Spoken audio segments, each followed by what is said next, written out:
بسم اللہ الرحمن الرحیم۔ ناظرین و سامعین کرام، السلام علیکم۔ اس ویڈیو میں ہم فرشتوں سے حضرت آدم علیہ السلام کو سجدہ کرانے کا موضوع کور کریں گے۔ قصص الانبیاء کی روشنی میں آئیں ویڈیو کا آغاز کرتے ہیں۔ اللہ تعالیٰ کا فرمان ہے کہ اور جب ہم نے فرشتوں سے کہا کہ تم آدم کو سجدہ کرو تو انہوں نے سجدہ کیا سوائے ابلیس کے کہ اس نے انکار کر دیا اور بڑائی کی۔ تو اللہ تعالیٰ کا فرشتوں سے حضرت آدم علیہ السلام کو سجدہ کرانا یہ حضرت آدم علیہ السلام کے لیے بڑے عظیم و اکرام اور اعزاز کی بات ہے۔ جب ان کو اپنے دست قدرت سے پیدا فرمایا، پھر ان میں روح پھونکی، جس کا فرمان ہے کہ پس جب ہم نے اس کو درست کر دیا اور اس میں اپنی روح پھونک دی تو حکم دیا کہ اس کے لیے سجدہ ریز ہو جاؤ۔ تو یہاں اس مقام پر اللہ تعالیٰ نے چار طرح سے ان کو شرف و مرتبت سے نوازا۔ اپنے ہاتھ سے پیدا فرمایا، اپنی روح پھونکی، فرشتوں کو سجدہ کرنے کا حکم فرمایا، اشیاء کے ناموں کے علم سے نوازا۔ اسی وجہ سے حضرت موسیٰ علیہ السلام اور حضرت آدم علیہ السلام جب ملائے اعلیٰ میں اکٹھے ہوئے اور ان کا آپس میں مناظرہ ہوا تو حضرت موسیٰ علیہ السلام نے حضرت آدم علیہ السلام کو فرمایا، آپ آدم ہیں، ابو البشر ہیں، آپ کو اللہ تعالیٰ نے اپنے دست مبارک سے پیدا فرمایا، آپ میں اپنی روح پھونکی، آپ کو فرشتوں کا مسجود بنایا، آپ کو ہر چیز کا علم عطا فرمایا۔ اسی طرح اہل محشر بھی قیامت کے روز حضرت آدم علیہ السلام کو عرض کریں گے۔ اور دوسری آیت میں ہے کہ اللہ تعالیٰ نے فرمایا، ترجمہ، اور ہم نے تم کو ابتدا میں مٹی سے پیدا کیا، پھر تمہاری شکل و صورت بنائی، پھر فرشتوں کو حکم دیا کہ آدم کے آگے سجدہ کرو تو سب نے سجدہ کیا، لیکن ابلیس کے وہ سجدہ کرنے والوں میں شامل نہ ہوا۔ خدا نے فرمایا کہ جب میں نے تجھ کو حکم دیا تو کس چیز نے تجھے سجدہ کرنے سے باز رکھا؟ اس پر ابلیس نے کہا کہ میں اس سے افضل ہوں، مجھے تو نے آگ سے پیدا کیا ہے اور اسے مٹی سے بنایا ہے۔ حضرت حسن بصری رحمۃ اللہ علیہ فرماتے ہیں کہ یہ ابلیس نے قیاس آرائی کی اور اجتہاد کیا، اور اس طرح سب سے پہلا شخص قیاس کرنے والا ابلیس ہوا۔ اور محمد بن سیرین رحمۃ اللہ علیہ بھی فرماتے ہیں کہ اول شخص جس نے قیاس آرائی کی وہ ابلیس ہے، اور سورج و چاند کی پرستش بھی صرف قیاس کی بنا پر جاری ہوئی۔ یہ دونوں قول ابن جریر رحمۃ اللہ علیہ نے روایت کیے ہیں۔ اس کا مطلب یہ ہے کہ ابلیس نے اپنے اور آدم کے درمیان عقل کے زور سے قیاس آرائی کی، لہٰذا اپنے وجود کو آدم کے وجود سے اشرف و اعلیٰ سمجھا اور سجدہ کرنے سے رک گیا، جبکہ اللہ تعالیٰ کا حکم اس کو اور سارے فرشتوں کو جاری ہو چکا تھا۔ تو یہاں شرعی حکم کے ہوتے ہوئے اس ابلیس نے قیاس آرائی کی، اور جب صریح حکم خداوندی آ جائے تو قیاس لڑانا فاسد اور لغو ہوتا ہے، اور پھر یہ قیاس بذات خود بھی غلط اور خام خیالی پر مبنی ہے، اسی لیے کہ مٹی آگ سے زیادہ نفع مند اور بہتر ہوتی ہے، کیونکہ مٹی میں عاجزی، مسکنت، بردباری، خشیت ہوتی ہے، اور یہ چیزوں کی نشو و نما بھی کرتی ہے، کیونکہ تقریباً ہر چیز مٹی ہی سے پیدا ہوتی ہے، اور اللہ جل شانہ کو پسند بھی اسی ہی صفت ہے جو مٹی میں ذکر ہوئی، بخلاف آگ کے۔ اس میں تیش، بھڑک، تیزی، جلانا وغیرہ صفات ہیں جو اللہ تعالیٰ کو ناپسند ہیں، جس کی وجہ سے اس کو جہنم کا ذخیرہ بنایا۔ اور اس کے بعد اللہ تعالیٰ نے حضرت آدم علیہ السلام کو مزید شرف و اعزاز بھی دیا جو ملعون ابلیس کو حاصل نہ تھا کہ حضرت آدم علیہ السلام کو اپنے دست قدرت سے پیدا فرمایا، پھر اپنی روح مبارک پھونکی۔ اسی وجہ سے فرشتوں کو یوں حکم دیا۔ ترجمہ: اور جب تیرے پروردگار نے فرشتوں کو فرمایا کہ میں کھنکھناتے سڑے ہوئے گارے کا استعمال کر کے ایک بشر کو پیدا کرنے والا ہوں، تو جب میں اس کو درست کر دوں اور اس میں اپنی روح پھونک دوں تو اس کے لیے سجدہ میں گر پڑنا۔ تو تمام فرشتوں نے سجدہ کیا، لیکن ابلیس کہ اس نے انکار کر دیا کہ وہ سجدہ کرنے والوں میں شامل نہ ہوگا۔ پروردگار نے فرمایا، اے ابلیس، تجھے کیا چیز مانے ہوئی کہ تو سجدہ کرنے والوں میں شامل نہ ہوا؟ تو ابلیس نے کہا کہ میں اس بشر کو سجدہ نہیں کر سکتا جس کو آپ نے کھنکھناتے سڑے ہوئے گارے سے پیدا فرمایا۔ تو پروردگار نے فرمایا کہ نکل جا، بے شک تو مردود ہے اور قیامت تک تجھ پر لعنت برستی رہے گی۔ تو شیطان ملعون اس لعنت و حقارت کا مستحق ہوا، کیونکہ اس نے آدم پر عیب لگایا اور ان کو حقیر جانا اور امر الہی کی مخالفت کی اور سری حکم خداوندی کو نظر انداز کرتے ہوئے بڑائی کی وجہ سے قیاس آرائی کی اور حق کو چھوڑ کر راندہ درگاہ ہوا اور سجدہ تو نہیں کیا، لیکن اس کے بعد بھی جو اپنی بڑائی اور اکڑاہٹ بیان کی اور انسانوں کو بہکانے کا کہا، وہ اس کے پہلے گناہ سے بڑھ کر ہوا، گویا گناہوں کی ظلمتوں میں دھنستا چلا گیا۔ جیسے کہ اللہ عز و جل نے فرمایا۔ ترجمہ: اور جب ہم نے فرشتوں کو فرمایا کہ آدم کو سجدہ کرو تو سب نے سجدہ کیا مگر ابلیس کہ اس نے کہا کہ کیا میں اس کو سجدہ کروں جس کو آپ نے مٹی سے پیدا فرمایا، اور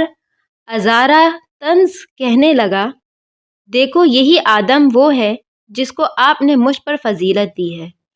مگر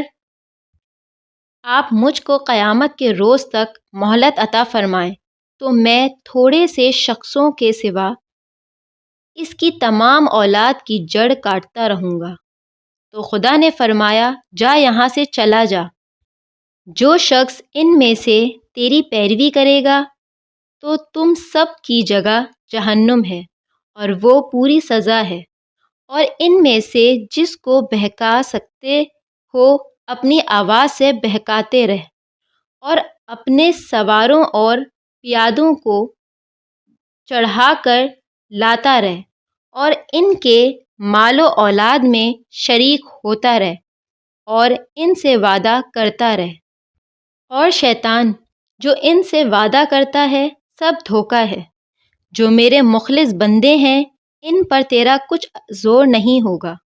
اور اے پیغمبر تمہارا پروردگار کارساز ہے۔ اور سورہ کہف میں یوں فرمایا۔ ترجمہ: اور جب ہم نے فرشتوں کو کہا کہ آدم کو سجدہ کرو تو ان سب نے سجدہ کیا سوائے ابلیس کے جو جنوں میں سے تھا، اس نے اپنے پروردگار کے حکم کی نافرمانی کی۔ تو کیا اے لوگوں تم اس کو اور اس کی ذریت کو دوست بناتے ہو مجھے چھوڑ کر؟ یعنی وہ شیطان مردود اللہ کی فرما برداری سے جان بوجھ کر تکبر کی بنا پر دور ہوتا چلا گیا، اور اس وجہ سے ہوتا رہا کہ اس کی طبیعت و مادہ خبیثہ نے اس سے خیانت کی، کیونکہ آگ کا مادہ اور اس کی طبیعت ہی ایسی ہے جس کی طرف شیطان محتاج ہے۔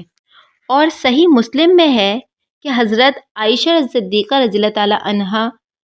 سے حدیث مروی ہے کہ آپ صلی اللہ علیہ وسلم نے فرمایا کہ فرشتے نور سے پیدا کیے گئے ہیں اور جن بے دھوئیں کی آگ سے پیدا کیے گئے ہیں، اور آدم ان چیزوں میں سے تھا جو تمہارے اوصاف میں ہیں، یعنی ہر آدم ایسی مٹی سے پیدا ہوا ہے جس کی صفات اس میں ہیں۔ حضرت حسن بصری رحمۃ اللہ علیہ فرماتے ہیں کہ ابلیس کبھی بھی پلک جھپکنے کے برابر بھی فرشتوں میں سے نہ تھا، اور شہر بن حوشب رحمۃ اللہ علیہ فرماتے ہیں کہ ابلیس جنوں میں سے تھا۔ جب جنوں نے زمین میں خون خرابہ مچایا تو اللہ تعالیٰ نے فرشتوں کے لشکر کو بھیج دیا۔ فرشتوں نے جنوں کو زمین کی آبادی سے ویرانی میں اور سمندری جزیروں کی طرف مار بھگایا، اور یہ ابلیس ان جنوں میں سے تھا جن کو قید کر لیا گیا، تو اس کو پکڑ کر آسمان پر لے گئے اور یہ وہیں رہنے لگا۔ پھر جب ایک عرصے کے بعد آدم کو پیدائش کے بعد مسجود بنایا گیا، یعنی سجدے کے قابل بنایا گیا، تو یہ ساجد بننے سے رک گیا، یعنی سجدہ ریز ہونے سے باز رہا اور ملعون قرار پایا۔ اور حضرت عبداللہ بن مسعود رضی اللہ تعالیٰ عنہ فرماتے ہیں، اور ابن عباس رضی اللہ تعالیٰ عنہ اور صحابہ کی ایک جماعت اور سعید بن مسیب وغیرہ بھی یہ فرماتے ہیں کہ ابلیس آسمان دنیا میں فرشتوں کا سردار تھا، اور حضرت ابن عباس رضی اللہ تعالیٰ عنہ فرماتے ہیں کہ اس کا نام عزازیل تھا، اور ابن عباس رضی اللہ تعالیٰ عنہ ہی سے ایک اور روایت میں آتا ہے کہ اس کا نام حارث بھی تھا۔ اور نقاش رحمۃ اللہ علیہ فرماتے ہیں کہ اس کی کنیت ابو بکر دوست تھی۔ اور ابن عباس رضی اللہ تعالیٰ عنہ یہ بھی فرماتے ہیں کہ یہ فرشتوں کی ایک جماعت میں سے تھا جس کو جن کہا جاتا تھا، اور یہ جماعت جنت کے داروغوں منتظموں کی تھی،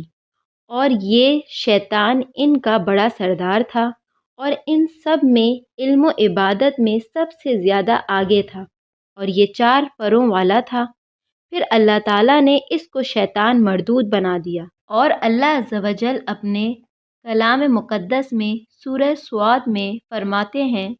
ترجمہ: جب تیرے پروردگار نے فرشتوں کو فرمایا کہ میں مٹی سے انسان بنانے والا ہوں، جب اس کو درست کر لوں اور اس میں اپنی روح پھونک دوں تو اس کے آگے سجدے میں گر پڑنا، تو تمام فرشتوں نے سجدہ کیا، مگر شیطان نے تکبر کیا اور کافروں میں ہو گیا۔ خدا نے فرمایا، اے ابلیس، جس شخص کو میں نے اپنے ہاتھوں سے بنایا، اس کے آگے سجدہ کرنے سے تجھ کو کس چیز نے روکا؟ کیا تو غرور میں آ گیا ہے یا تو اونچے درجے والوں میں تھا؟ بولا کہ میں اس سے بہتر ہوں، تو نے مجھے آگ سے پیدا کیا اور اس کو مٹی سے پیدا کیا۔ فرمایا، یہاں سے نکل جا، تو مردود ہے اور تجھ پر قیامت کے روز تک میری لعنت پڑتی رہے گی۔ کہنے لگا، اے پروردگار، مجھے اس روز تک جب لوگ اٹھائے جائیں گے مجھے مہلت دے۔ کہا، تجھ کو مہلت دی جاتی ہے اس روز تک جس کا وقت مقرر ہے۔ وہ کہنے لگا، مجھے تیری عزت کی قسم، میں ان کو بہکاتا رہوں گا سوائے ان کے جو تیرے خالص بندے ہیں۔ کہا، سچ ہے، اور میں بھی سچ کہتا ہوں